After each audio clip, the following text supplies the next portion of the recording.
Hello, everybody. Welcome to Little John's Yarn. I'm Alicia, and if today is your very first time here, what we like to do is usually talk about all things crochet and drink a little bit of wine or whatever you're sipping on. Wait, I hear the echo of myself. Do you hear the echo? Well, 'cause I had YouTube on in the background. Oh, okay, there we go. Sorry, guys. All right, sorry for that little technical thing. I had my other YouTube on in the background, so I had an echo. So, what I would like to do, if you notice somebody, I have somebody extra here today.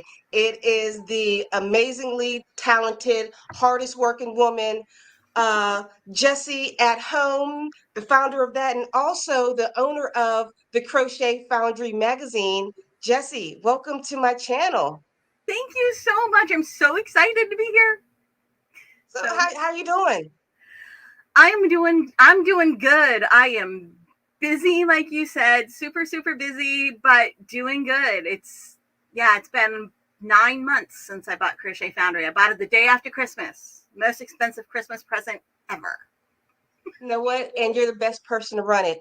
And Oh, guys, thank the you. very first time I met this wonderful lady, it was 3 years ago, two It years was in ago at the, CGLA. yes, it was in New Orleans. Yes, that one. Yes, and usually I never meet other crocheters in person, and you truly don't get to know their personalities until you meet them in person. And this woman, she has a wonderful, friendly, open personality. And you were Oh, so thank nice you. to me when I first met you. So I want to I thank you for was that. a little. I was like, oh, it's Alicia Littlejohn. I love her.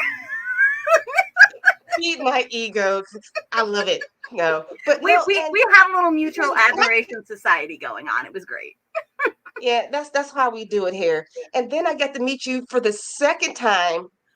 We were on the same after we got off the plane. We were We on the got off same the ride plane. We were back to on the the hotel. shuttle back to the hotel together. Yes.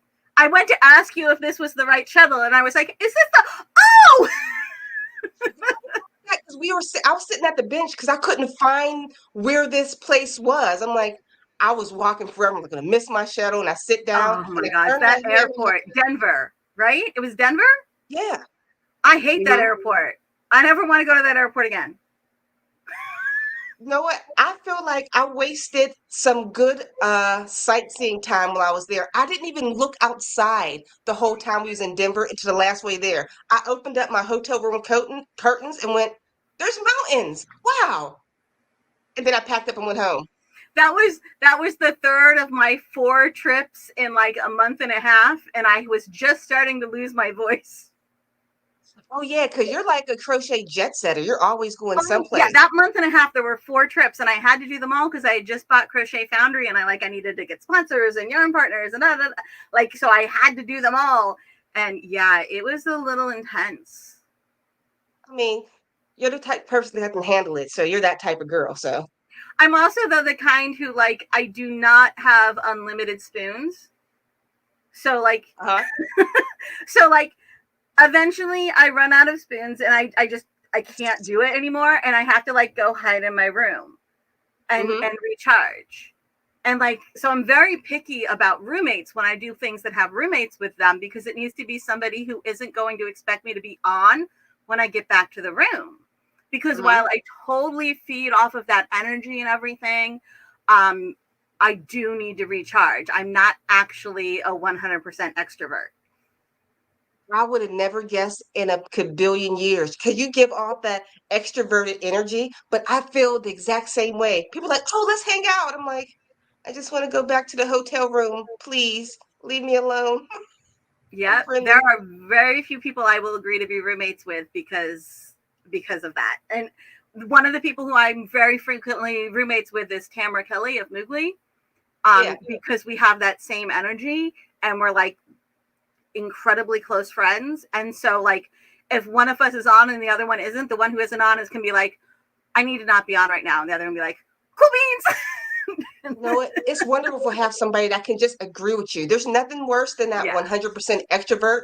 And you're like, I'm done for the evening. They're like, come on, let's go. I'm like, Mm-hmm. no, I'm off. We're already off tangent. Okay. Could you like introduce yourself and tell Oh, people exactly who you are and where they can sorry. find you? We're already Hi. having fun. I'm Jessie from Jessie at Home. Jessie at Home is a blog, jessieathome.com. Jessie. Well, it's right there on your screen. Um, Jessie at home.com. I started the blog because I have twins and I was sharing stories and everything about them when they were like little. And eventually I started adding crafts and stuff to it. And I started adding crochet to it because I saw other people were doing crochet. And one of the first crochet blogs I ever followed was Addict24, who's off in England. And she went to the knitting and stitching show in London. And I was like, I'm going to go there one day. And guess what I'm doing next month? You're going? See, I told you you're a crochet jet setter. You're Oh, but just like I'm not a taking craft your tour. mom I and spent hopping on the plane. way too much money. It's not like it is a business expense, but it's the craft tour with like Hmm. special guest teacher Tamara Kelly, which is why I'm going because Tamara's the teacher.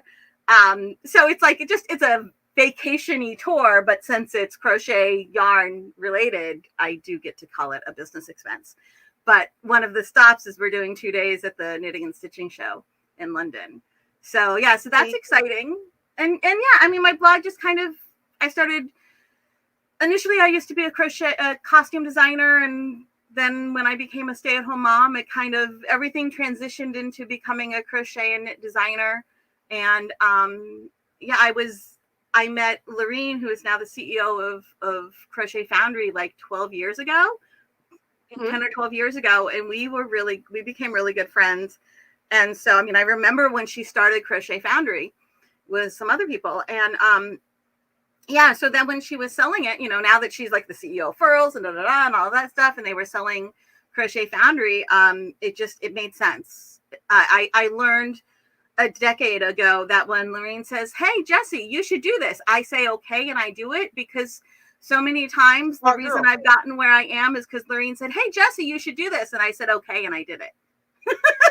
Now, let's get back to the very beginning. How did you learn, like, the beginning? When did you learn how to crochet? Like, Oh, when I was like 8 or 9, I think my great grandmother, my grandma Clark, great grandmother Helen Clark, taught me how to crochet, and that was a lot of fun. I loved it. She was a crocheter. She crocheted for fun, and she was a seamstress. Was how she made like extra money. She was a widow, mhm, and she made extra money doing seamstress things like fixing people's taking in people's prom dresses and that sort of stuff. She just kind of did the seamstress work out of her little apartment in Columbus, Ohio. And yeah, she was an amazing, amazing woman. She was my great grandmother. Her daughter was also an artist. She was a jewelry designer. So this is one yeah, of her rings.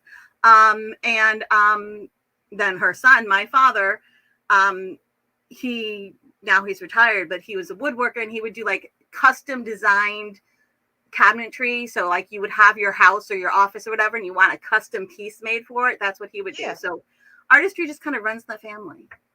yeah. That apple's not falling too far from the tree. Wow. And now my So kids are you, both doing it. so you were like a costume designer for Mm-hmm. how many years? And what you said in 2008 or nine, you started a blog about your boys. How did it Like go from costume one designing boy, one to girl. blogging to a crochet blog? Well, I had always wanted to be a costume designer as long as I can remember. And I did that. I got a degree in it and everything. And then I was running a costume department out on Long Island for Adelphi University. I was running their costume shop. And Mhm.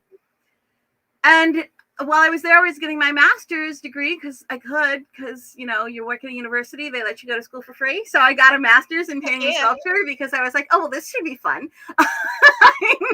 Talk about privilege. I'm just going to get this degree because it'll be fun. So I talk did. about smart. But I mean, like the actual job paid crap, but the fact that I got a free master's degree out of it made it worth it. Yeah. And while I was there, I met a girl who thought I would be perfect with this friend of hers, and she introduced us. And I fell in love with this Jersey boy, and I'm out in New York. I'm in Queens, Mhm. and he's in Jersey, and neither one of us wanted to commute like to or through Manhattan. So Uh-huh. I lost that conversation, and I ended up going to Jersey, which meant I had no more job. And it's really hard to find a 9-to-5 kind of job as a costume designer. I didn't want to, if I was going to be married and have kids and everything, I didn't want to do like the regular, like doing film and everything where your schedules are just, it doesn't work. It does not work if you want to have a happy family. It's very few and far between are able to do that and have a happy family. So I had to find something else. And the blog just, like I said, I started the blog because my family is all over the world. And by having the blog, I could share stories about the twins with them. And so then I realized that I had to be doing something creative. And that's how the creativity started adding to the blog. And it just kind of grew from there. I was on a Cafe Mom. There was a group of us who were crochet bloggers on Cafe Mom. And there was another group of crochet bloggers on another mommy group. And then Facebook opened and the two groups got together. And I think Lorene came from the other group and I came from Cafe Mom. And that's how Lorene and I met, like when Facebook started. Mm-hmm. And that was when the two groups got together on Facebook. We all just figured out what we were doing together. And it was amazing. And Lorene is from Furls, like the head of Furls. So just in case anybody knows. Lorene is the CEO of Furls now. And she was, back then, she was Creation Crochet. Mm-hmm.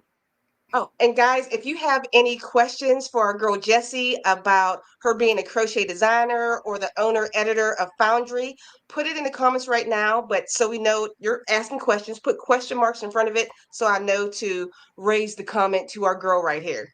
Yeah. But continue. So you are creating this blog to keep in contact with your family, to update them about your twins. And now you're starting to be more of a crafty girl. When did you realize this crafty blog was turning into more of a career other than just like fun? Well, my husband's a teacher, so he doesn't make much, you know. But again, government insurance. So the insurance is fab, which is great because the twins were born through IVF, you know. Mm-hmm. So like that was basically free, which is unbelievable. And my son has to have top surgery next summer, and that's going to be basically free, which is unbelievable. So it's like, you know, yeah, the insurance is great. But yeah, so brain fart. Where'd I go? Oh, okay. What was my question? When did it become a business? When did you know it became a business? So I was doing it for fun. Then we bought a house. Like when you're a teacher, they tell you this is what you get paid, and then like you're on steps, and every year you go up a step, and the contract says what you're going to get paid. And when the contract changes, it just goes up like a cost of living increase, but your pay is never going to go down from what the contract says, right? So we saw what the contract said, and we saw these raises. We were hitting the top of the pay scale, and he was going to get these great raises. And we bought this house because we totally could afford it. And they did a pay freeze for 4 years. I did a pay freeze. And about a year or two in, we were like, this is not good. We were supposed to be getting like $12,000 a month more, a year more than this. And now I was like, okay, well, either I no longer get to be home with the kids and get myself a 9-to-5, or and they're little at this.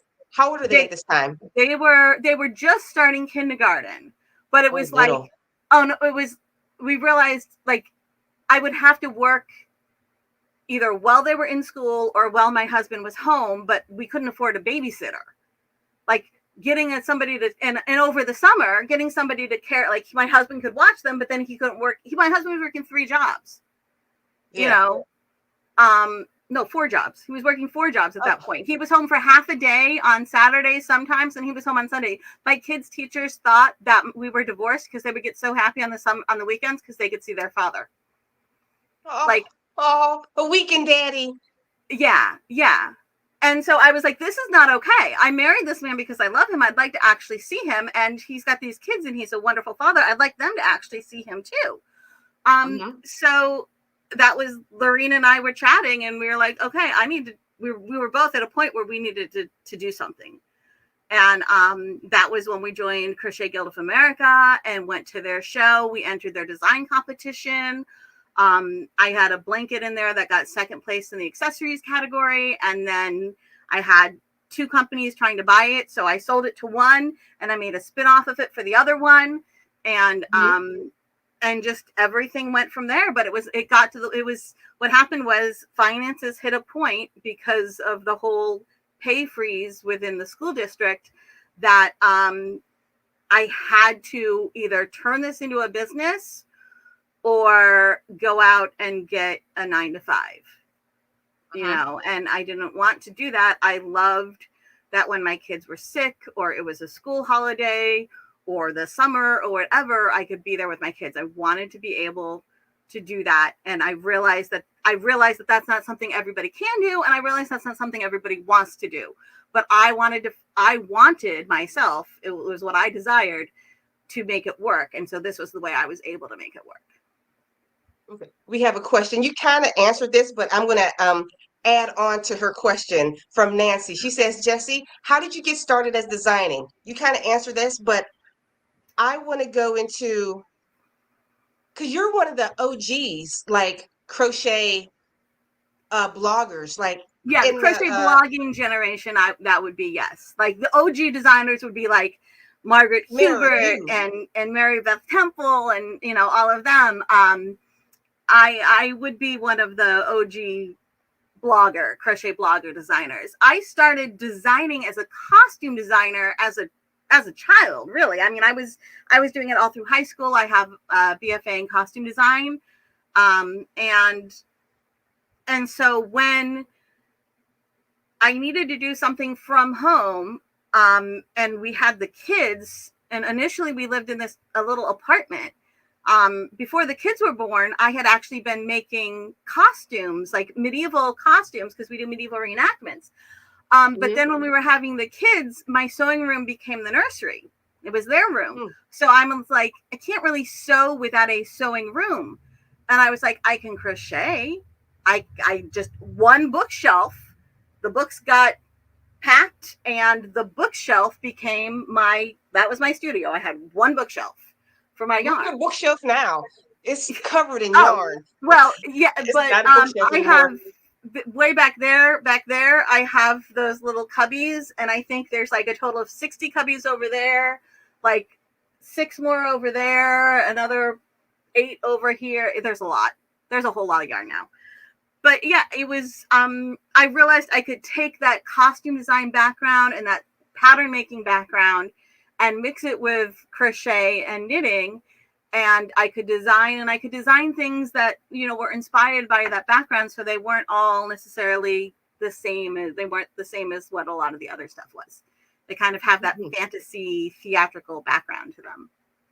Gotcha. We have another question for you from the Crazy Poppy Lady. She is another crochet YouTuber. Does your magazine have a team of crochet designers, or do you take submissions? This is a good question. And if anybody wants to submit, you need to do this right now, because I am at like 2 to 3 weeks away from sending out a design call. So if you go to crochetfoundry.com, my website. All the links are down below. Awesome. If you go to crochetfoundry.com, under About, one of the drop downs says, what does it say exactly? It says submit a design. If you click on that, you can sign up to be on the email list. And as soon as you sign up to be on the email list, what will happen is when I send out a design call, you will get the email. You'll get the design call. So my design calls are in an email. You sign up to be on the list, you get the email.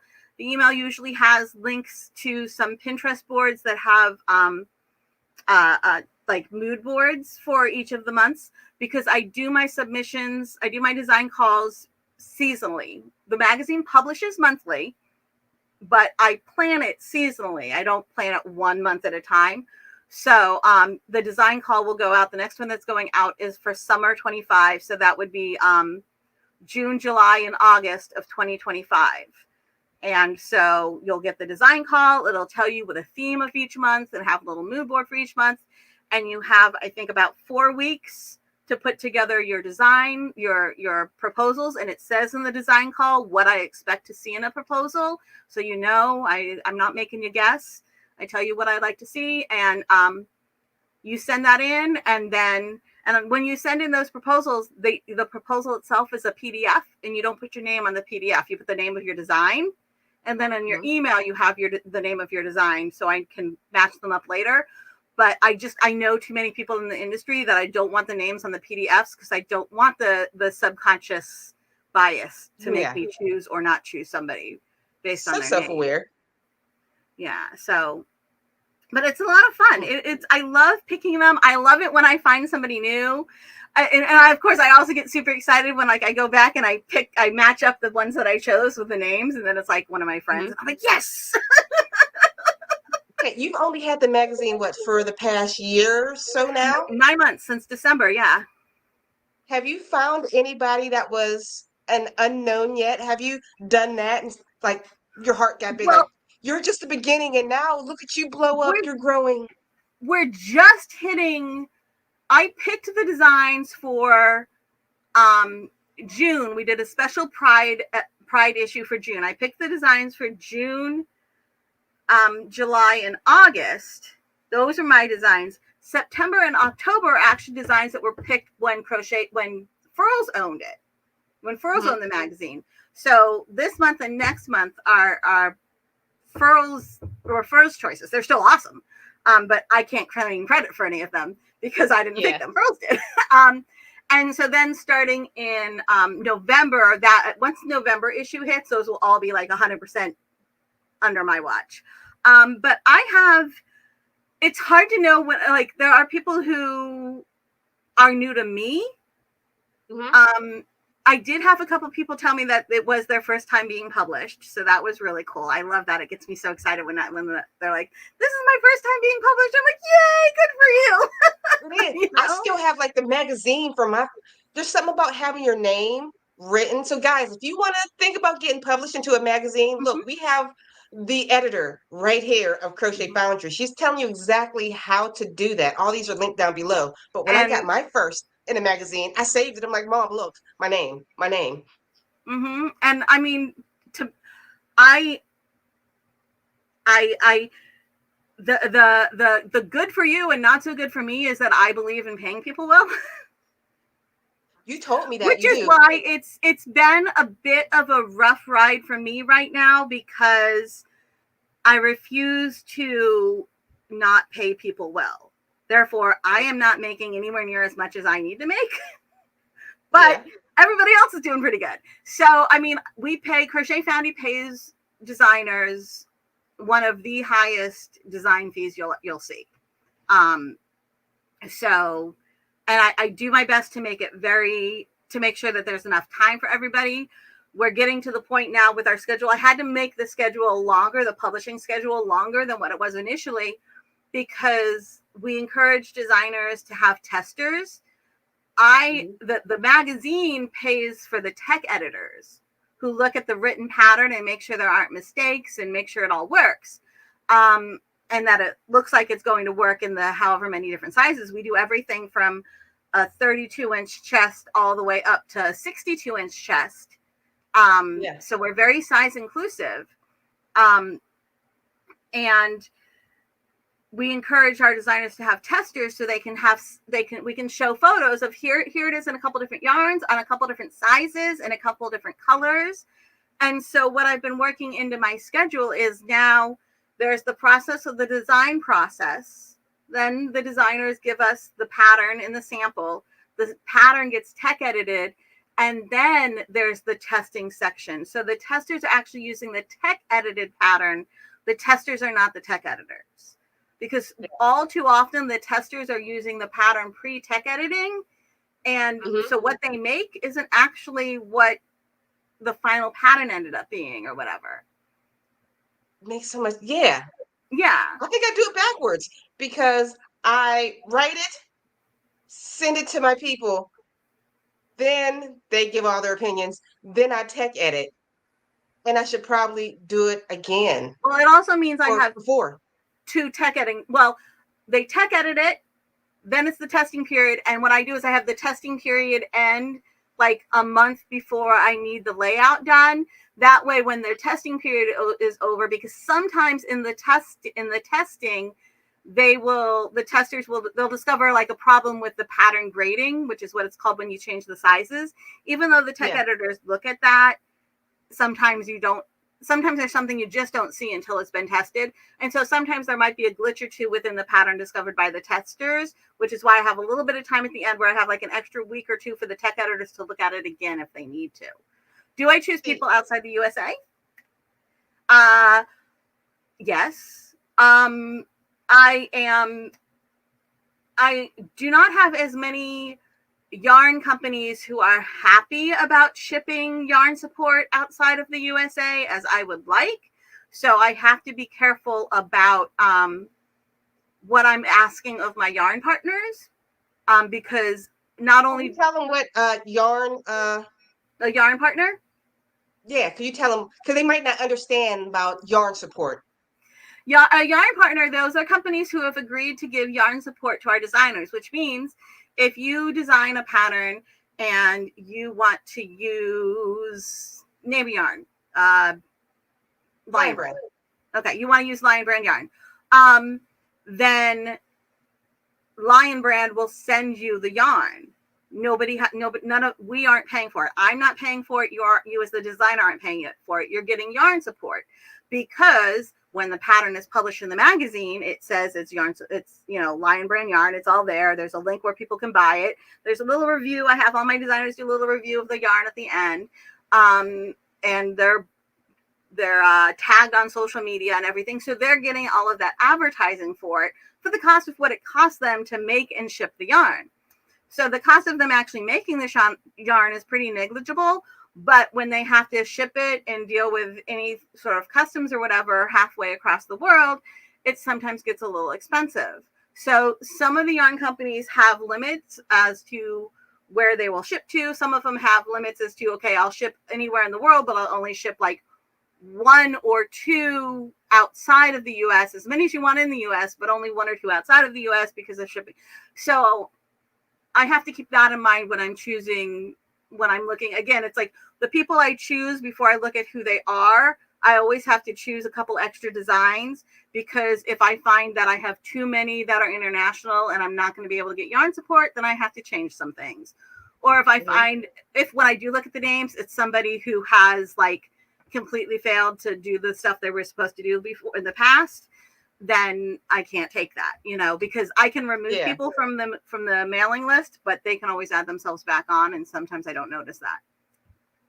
Okay. We got another question for you. What's involved in tech editing?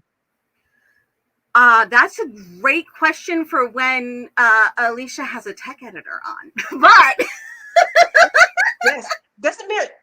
Wait, who's a good tech? Oh, that's after. Never mind. Sorry. Yeah. Oh, I have some great tech editors that you could have on. You could put on.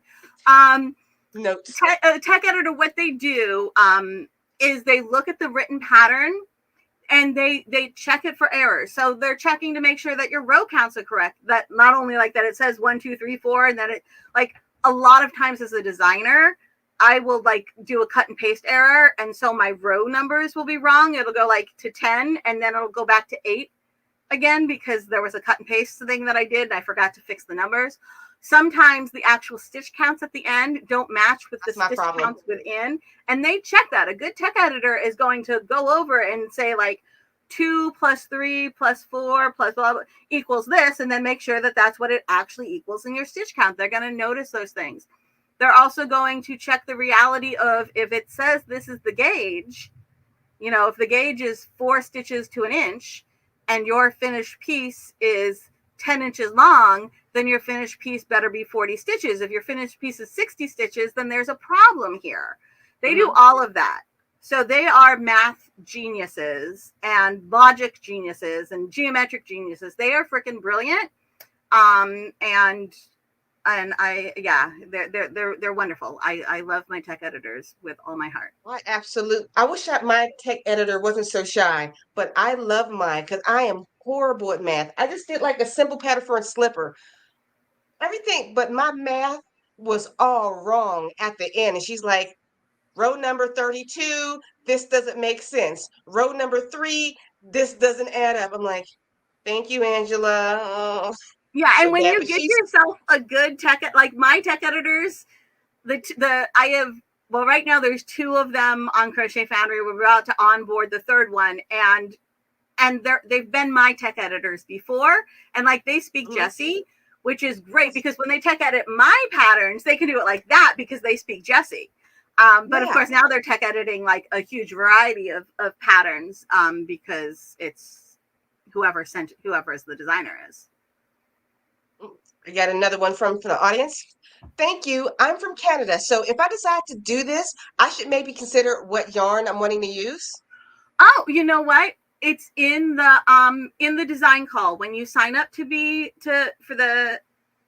submit a design, to be in the design call. When I send out the design call, I list all of the yarn partners. So these, and it says you have to choose yarn from one of these companies. If you want to make your design in a yarn outside of these companies, then you are responsible for the yarn support. But then if we accept your pattern, you and I will have a discussion about the yarn choice, because maybe everybody decided they wanted to use, Cascade 220, and Cascade's like, dude, I mean, really, do you expect us to send this much yarn? So maybe a couple people have to change some things or whatever, or this past issue, I had 3 people who had chosen the same yarn in the same color, and the color was currently out of stock. And so we had to figure out, with all 3 of them, we had to change the color. So like you hit those little things, but the yarn partners are listed in the design call, so you're able to choose from there. And if you're worried about who will ship with you, my concern is that you give me a really good design proposal with a yarn that you think is going to work, and then you and I can talk together and figure out what yarn will actually work within our yarn partners if what you suggested isn't going to work because of where you live or whatever. Okay. And guys, like I said, if you have any questions for Jessie, just like our girl Wendy did, put question marks in front so we can ask her. But I have a question. I've been waiting to ask this one, and it's a loaded one. You'll understand when I start. How did you come up with your name, Jessie at Home? This is why I wanted you on. I see your post, girl. But we'll start with the beginning. Well, like I said, my blog started off as a way to share pictures of the twins with my friends and family. My name is Jessie. Legally, my name is Jessica. I've gone by Jessie since like middle school. And I spell it Jessie. And I honestly don't remember what prompted it to become Jessie at Home specifically, but it needed to, like, here comes the tea spilling out Fire Lake. I'm like, I know that name. Yeah, so, it was just like, oh yeah, this will be a fun name. This works well for what I'm doing. So then when Lorene and I had that chat about it becoming a real business, I was like, oh, expletive here. I need to make sure that I can use this name as a business, right? So I was like, okay, well, it's fine. I had like 50 views a month at that point or whatever. I'm like, if I end up having to change my name, then that's fine. At this point, I'm not, I like it, but whatever. So I searched the crap out of Jessie at Home. I went into every social media site that I knew of at that point and typed in Jessie at Home. I typed it with spaces, without spaces, with dashes, with everything I could think of everywhere. And I found not a single thing. So I was like, woohoo, it's mine. So that was it. I stuck with it. And I continued from that point on using Jessie at Home. I used it everywhere I could. When a new site would open up, I would be Jessie at Home. When I got YouTube, I was Jessie at Home. When I got Instagram, when I got Twitter, there was because Twitter came out after me. Mm-hmm. Jessie at Home is older than Twitter. Not that Twitter exists anymore, but when Twitter came out, I went to get Jessie at Home. Somebody else already had it. I was a little late going onto Twitter, so I went and I looked, and it was somebody who was clearly just it wasn't a business. And she had like 6 posts, and that was it. And so it was either, it might have been it was Twitter or no, it was Twitter, I think. But that was it. She had like 6 posts, and that was it. Like, she started it, she decided it wasn't for her, and that was the end of it. And like, she hadn't posted in like forever. She got it when Twitter first started and posted for like 2 weeks, and then there was nothing. So I asked Twitter if there was anything they could do about it, and they were like, well, not unless you can figure out who she is and she agrees to send it over to you. I'm like, Okay, fine. So I tossed an underscore in there. Yeah. But again, I wasn't worried. It wasn't going to be a copyright issue because first of all, I was around first, and second of all, she clearly wasn't a business and wasn't even using that. So now in some places it's Jessie underscore at home because of that situation. So, but yeah, so I was just Jessie at home everywhere. But yeah, I made sure to do my due diligence to make sure I wasn't stepping on anyone's toes. Have you had any troubles with other people using this name, Jessie at Home, at all? And are you trademarked? Well, in 2010 is when I started on I think 2010 is when I started on YouTube. And then in like 2018 or something, somebody else started on YouTube and they were Jessie at Home.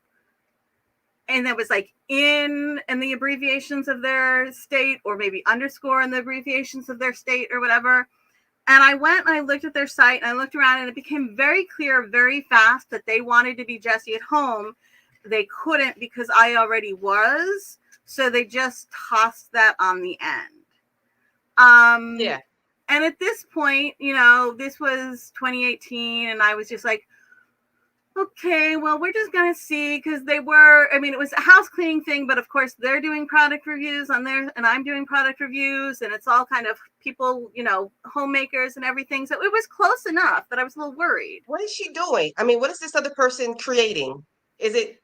She does a lot of house cleaning and home, a little bit of home decor, like lifestyle kind of stuff. But there's like crossovers because like she's been sponsored by Cricut and I've been sponsored by Cricut, and like we do have some sponsor crossovers and stuff like that too eventually as time went on. But with like YouTube, I was like, okay, whatever, because YouTube isn't my main platform, right? Yes. So I kept going, and then as more and more sites came out, like she would come to another social media site and she would find a variation of Jessie at Home to use because I already had it, so she'd do a variation of it.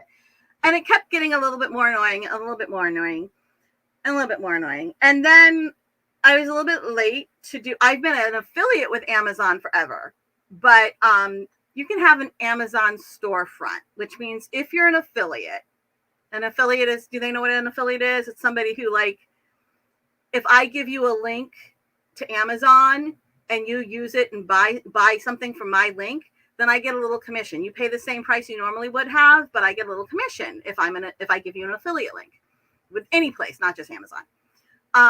If you're an affiliate with Amazon, several years ago, they started this thing where you can have a storefront. So basically you could go to amazonstorefront.com or something like that / whatever, Jessie at Home. And it would be like all of the things I recommend, right? So I bought Crochet Foundry and I was like, well, it was before I bought Crochet Foundry. I realized that what I could do is make a little shopping list for each of my sets of patterns and be like, here's everything you need for this pattern from Amazon. And I can put that on my storefront. So I went to get my Amazon storefront and it says your default name will be your YouTube name.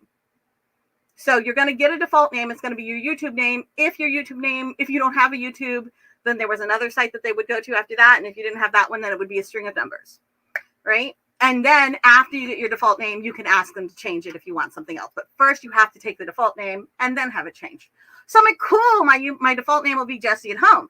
So I do that. And my default name is a string of numbers. And we all know where this is going, right? Guess who had them change her default name, which would have been a string of numbers, or actually would have been Jessie at Home in blah, blah, blah, or whatever, would have been her YouTube.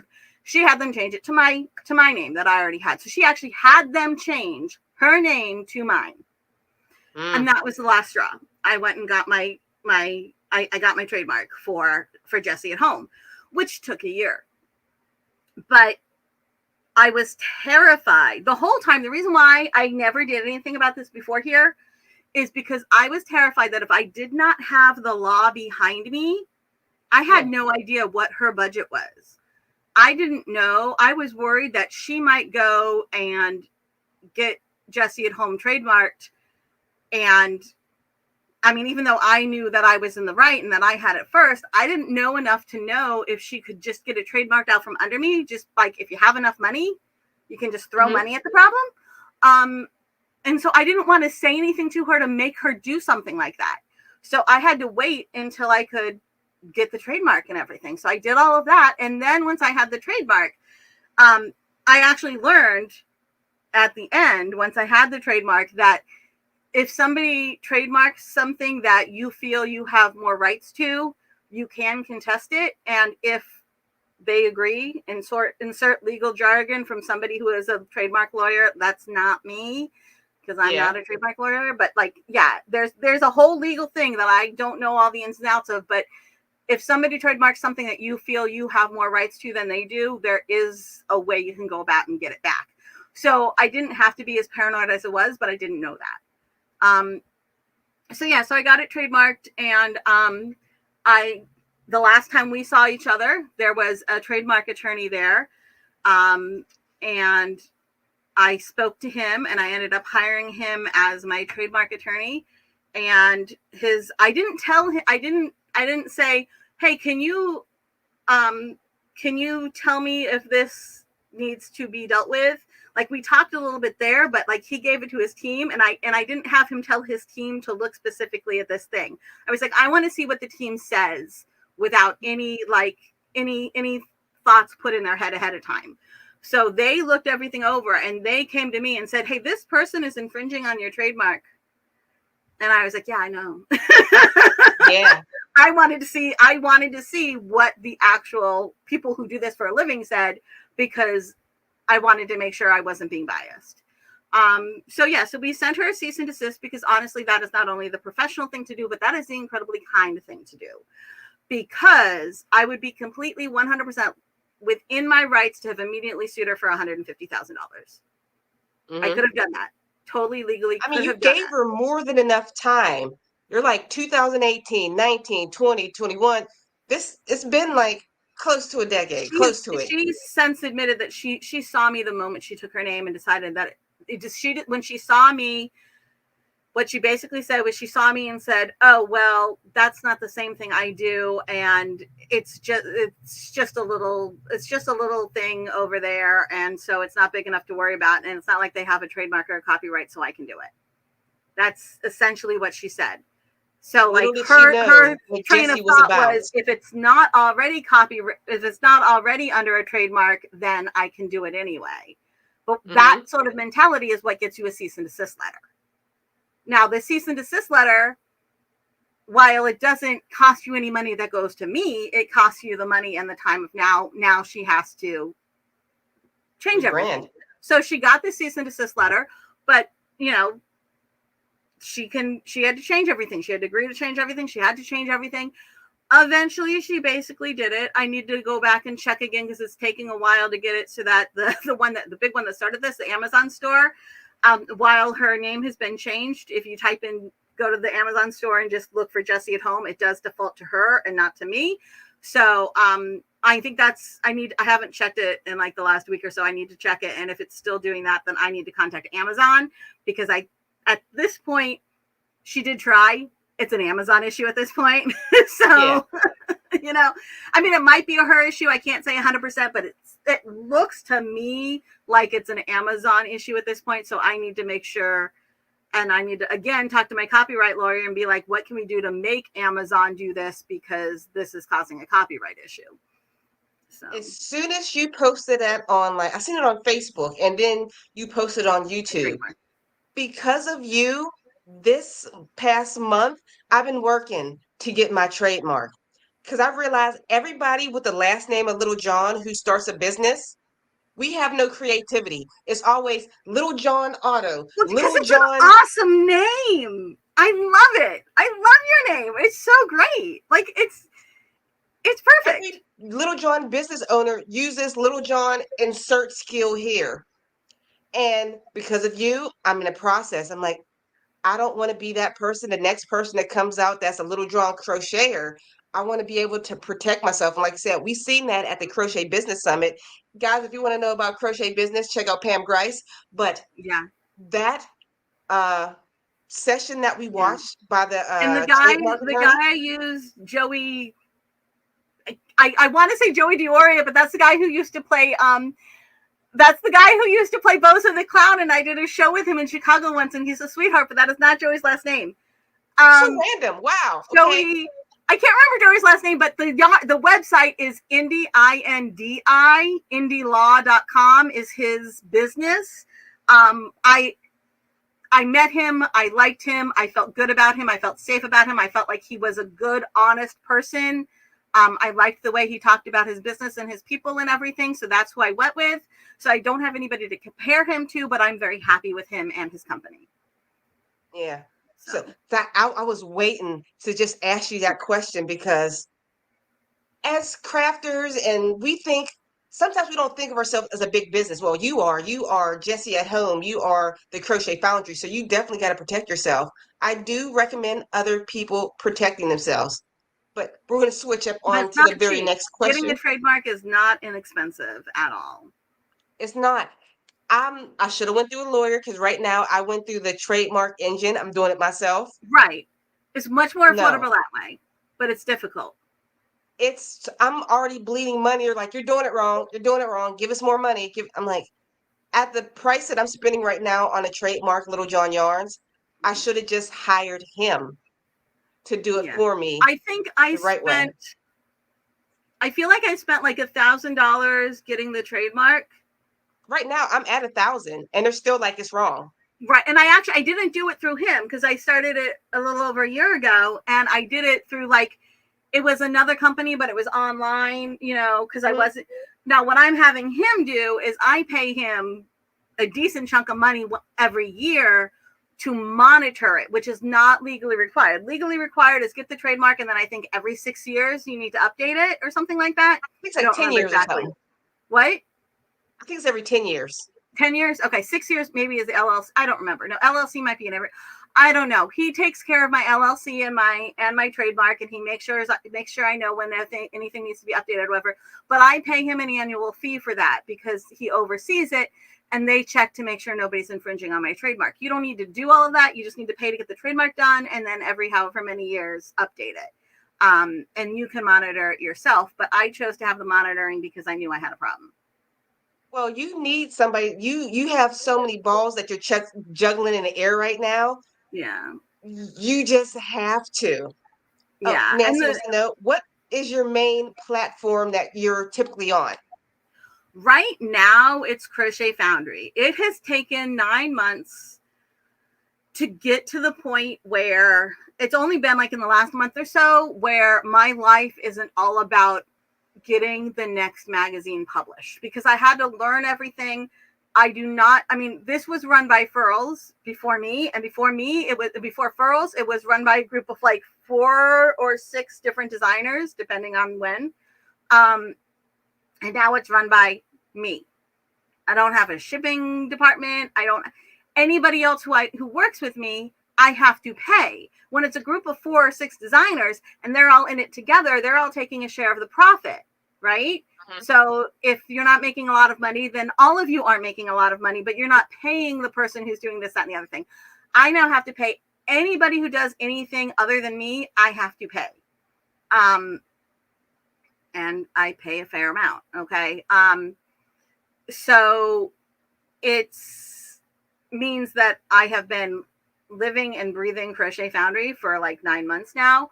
I'm finally at the point where I've learned enough. I've gotten things running properly. I've been able to hire the people I absolutely need to hire. I'd like to hire more, but I need to be making more to hire more because I do need to pay them and pay them fair. Yeah. So I'm getting to the point now where I can finally start putting stuff back on Jessie at Home again. I would like to be able to give more attention to Jessie at Home as well.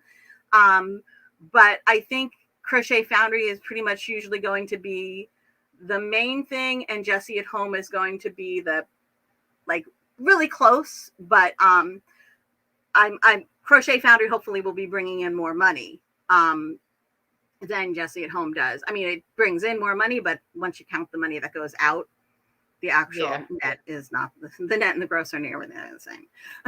So how do you manage to like stay organized and juggle Jessie at home, juggle the Crochet Foundry, juggle all these submissions from designers, tech editors, pictures, illustrators? How do you do this? And because you're one I person. I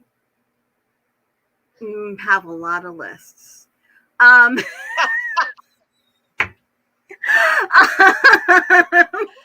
I figured out I have a big Excel spreadsheet that starts from like publication day and then literally T minus 51 weeks now is where we're at. At 51 weeks before the magazine is when I first start thinking about it. Like, okay, what's the theme going to be? And then it goes from there.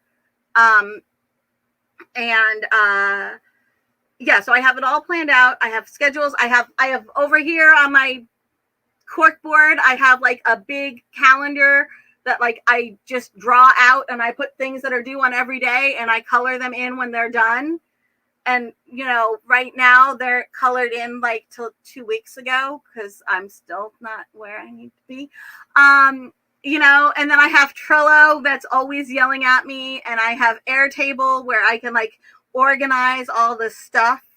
And then I have like my little Slack group for everybody who works for me and with me is over on Slack, not the designers, but like the tech editors and I have a marketing company and everybody, and we all chat over there, and Dropbox is my friend, and it's a lot. You have to be very organized. What is like the first hour of your day looks like? Coffee. Imagine the stuff that you're doing. I'm just a regular designer. You're like everything. I don't get it. It takes an hour or two to go through my emails every morning. And then I go through the emails, which then usually adds like another week's worth of work onto my week's work. Because I have whatever's in the email, I have to then get on the calendar if it's not something I can do right then and there. And then I start the day, and I have a little plan. Like the first Thursday of every month, I make sure my patterns are updated on Go Sadie, and the second Thursday of every month, I make sure that I've done I've checked the Knit the Rainbow emails, and the third Thursday of every month, I make sure I've done it. So like I have a schedule for like the things that don't happen every single day. I have them scheduled so I make sure they at least happen. And then I have the schedule of the things that happen every day. Like I have to check my email every day or else it's unmanageable.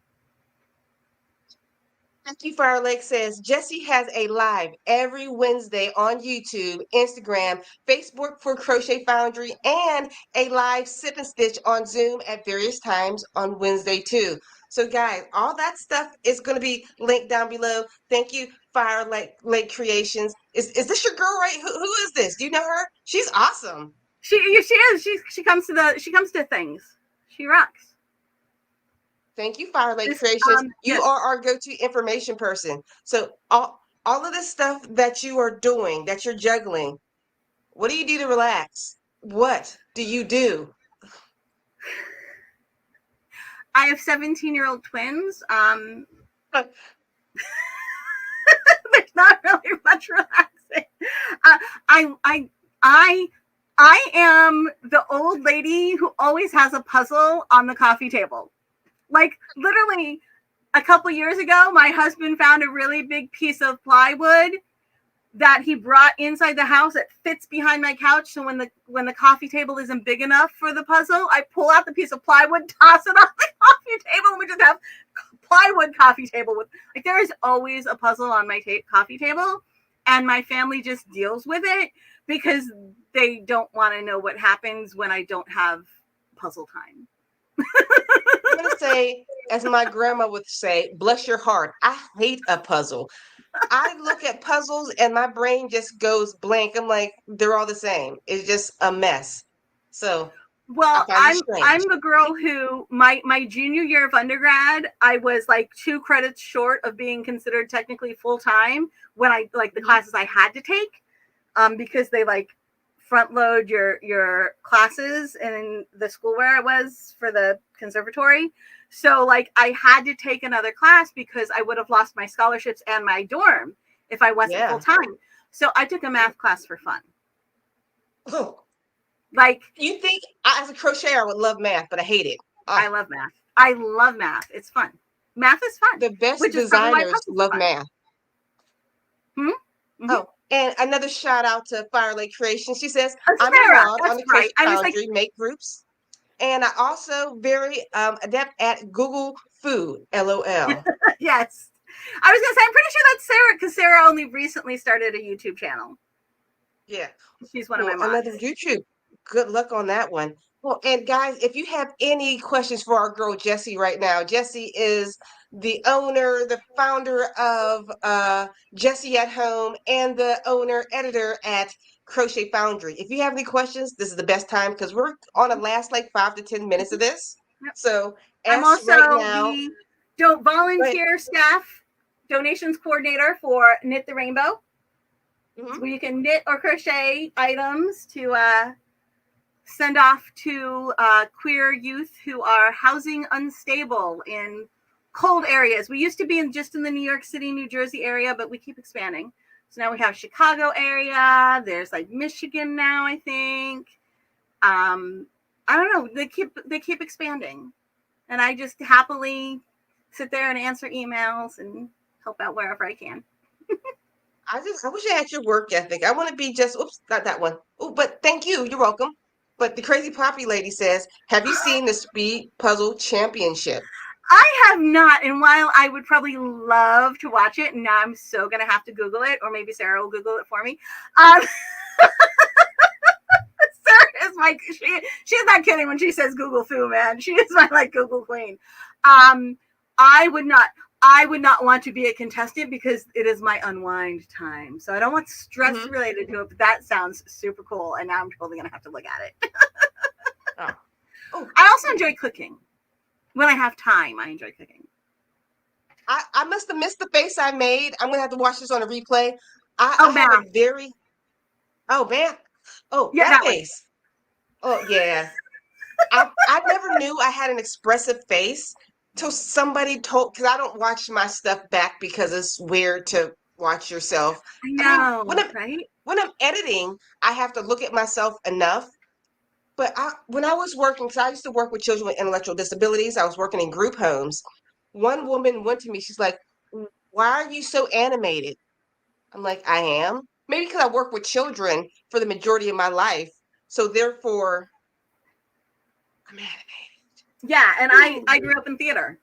I was always doing theater. I decided I wanted to do theater at like age 6.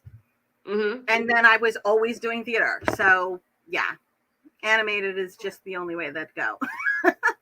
Abby says, I am not a hustler at all. However, for some reason, I started watching Karen Puzzles. Have you guys watched it? Okay, we're on a different topic. Have you watched Karen Puzzles before? I have no idea what that is either.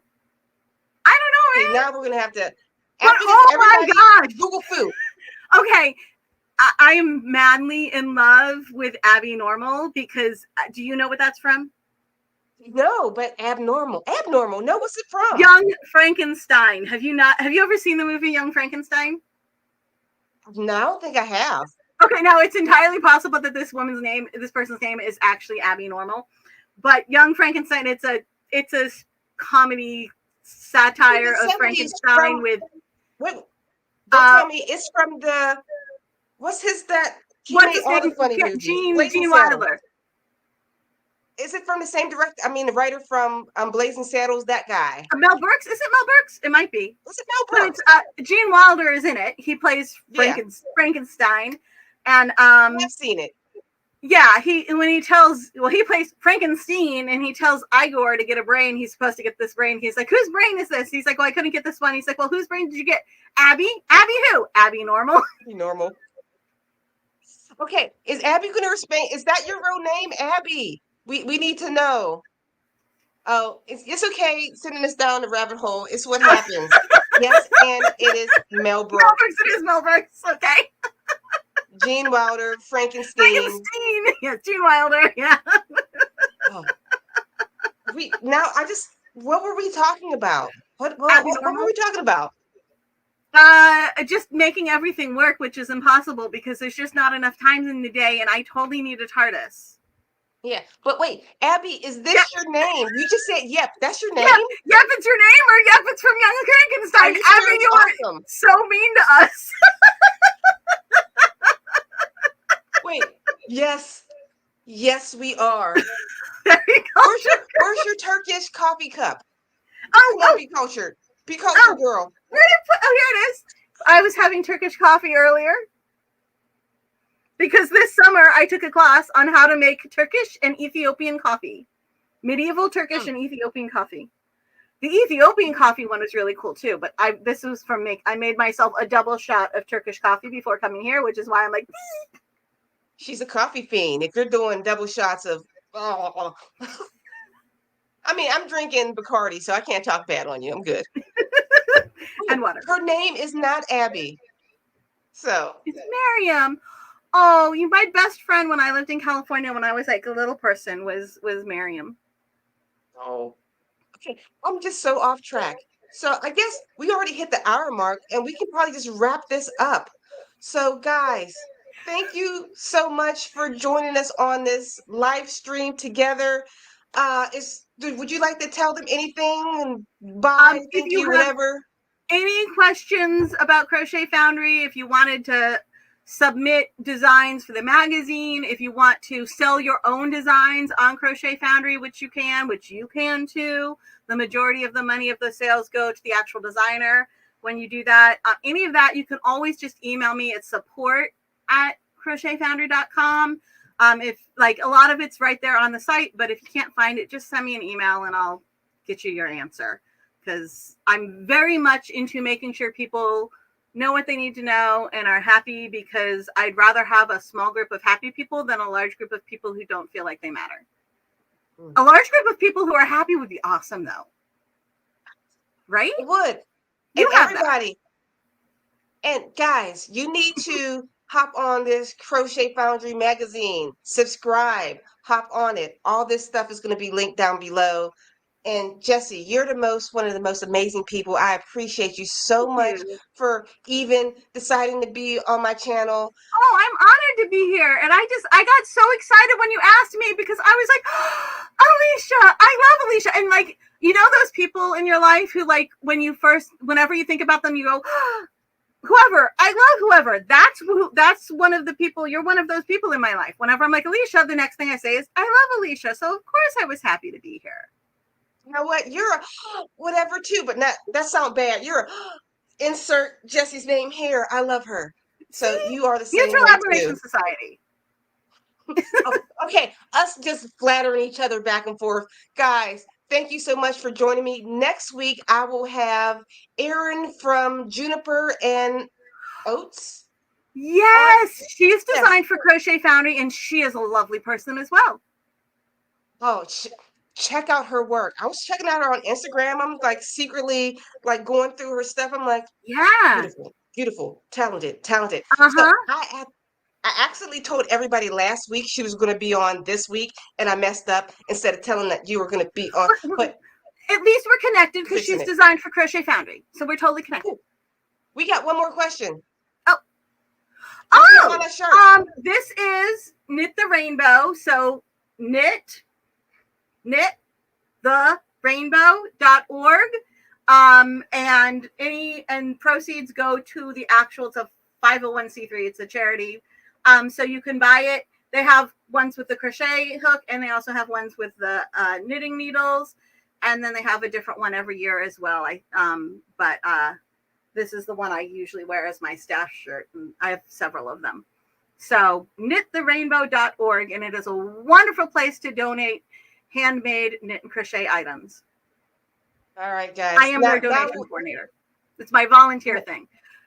It was one of my bucket list items. I wanted to be able to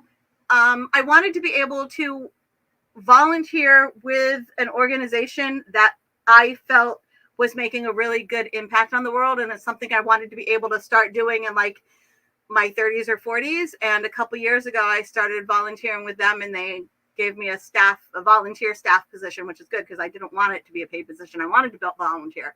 So yeah, it was one of my life goals, I guess, more a life goal than a bucket list thing, because bucket list is like end of life. It was a life goal to be able to do something like that. So I'm very excited that crochet has given me that opportunity.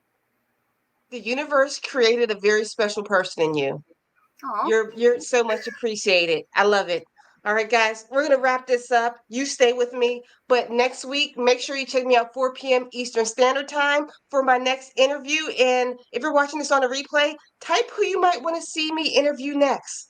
All right, guys, we'll see you next week.